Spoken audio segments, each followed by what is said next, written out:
আর শামশেরগঞ্জে নজর রাখবো, কারণ শামশেরগঞ্জে গুলি চলার খবর পাওয়া যাচ্ছে। এক কিশোর জখম হয়েছে বলে খবর পাওয়া যাচ্ছে। এক কিশোর জখম, আরো একজন জখম হয়েছে।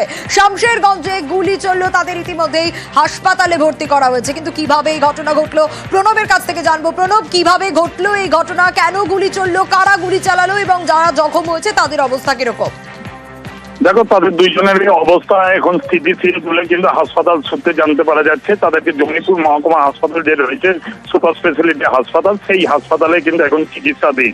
একজন কিশোর এবং একজন যুবক, দুজনেই তোমার আজকে 21 নম্বর ওয়ার্ড যে ধুলিয়ান পুরসভা রয়েছে, সেখানে তারা বাড়ি থেকে বিড়ি ফ্যাক্টরি রয়েছে, সেই বিড়ি ফ্যাক্টরিতে কাজে যাওয়ার সময়তেই এই ঘটনা ঘটে বলে পরিবার সূত্রে দাবি করা হয়েছে। এবং আজকে সকালবেলা থেকে কিন্তু আবার উত্তপ্ত হয়ে ওঠে শামশেরগঞ্জের বিভিন্ন এলাকা, এবং এই 21 নম্বর ওয়ার্ডেও সেইখানে তোমার ভাঙচুর এবং লুটপাট চলছিল। সেই সময়তে পুলিশ এবং বিএসএফ দুই পক্ষই ছিল এবং তাদের সঙ্গে তোমার ইট বৃষ্টি চলছিল। তখনই গুলি চালানো হয় বলে কিন্তু অভিযোগ, এবং গুলিবিদ্ধ হয় এই এক কিশোর এবং এক যুবক।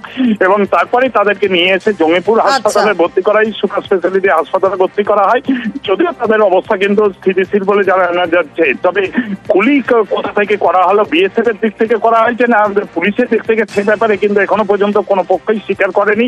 তবে এখনো পর্যন্ত তোমার শামশেরগঞ্জে যথেষ্টভাবে উত্তেজনা রয়েছে, বিভিন্ন এলাকায় লুটতরাজ চলছে এবং পুলিশের টহলদারি চলছে। এবং সুতি এবং শামশেরগঞ্জ দুই এলাকাতেই তোমার এখনো পর্যন্ত 110 জনকে গ্রেপ্তার করা হয়েছে এবং আরো ধরপাকড় চলবে বলে কিন্তু পুলিশ সূত্রে জানানো হয়েছে। বেশ,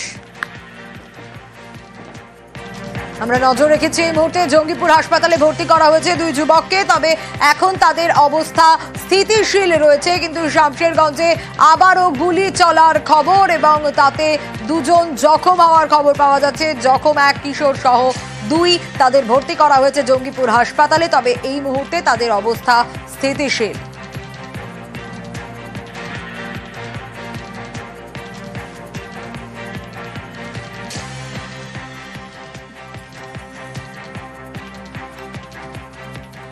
কোন রকম অশান্তি বরদাস্ত করা হবে না, এডিজি আইন শৃঙ্খলা জাভেদ শামীম কি বলেছেন শোনাবো।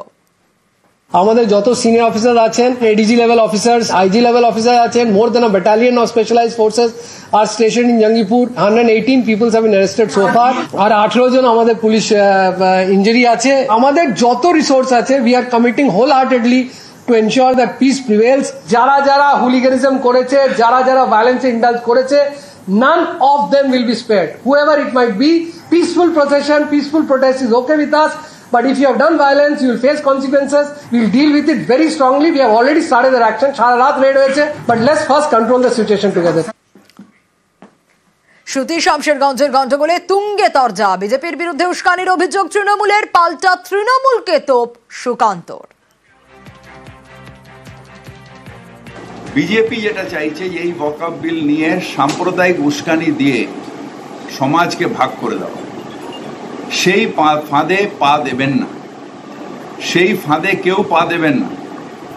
রাস্তায় দাঁড়িয়ে দোকান পুড়িয়ে ইট মেরে ওয়াকফ বিল প্রতিরোধ করা যায় না। যারা এখানে করছেন তারা বিজেপিকে সাহায্য করার চেষ্টা করছেন, যারা করছেন তারা বিজেপির হাত শক্ত করার চেষ্টা করছেন। বিজেপি কোনো সময় 356, 355, আজ অব্দি বিজেপি একবার 356 জারি করেছে, তাও নিজের স্টেটকে ভাঙার জন্য। কোনো বিরোধীদেরকে ক্ষমতা থেকে সরানোর জন্য আমরা 356 ব্যবহার করি না, এটা আমাদের নীতিগত সিদ্ধান্ত। কিন্তু আমার মনে হচ্ছে যে ধরনের পরিস্থিতি তৈরি হচ্ছে, আগামী দিনে কেন্দ্রীয় হস্তক্ষেপ হয়তো অবশ্যম্ভাবী হয়ে পড়বে।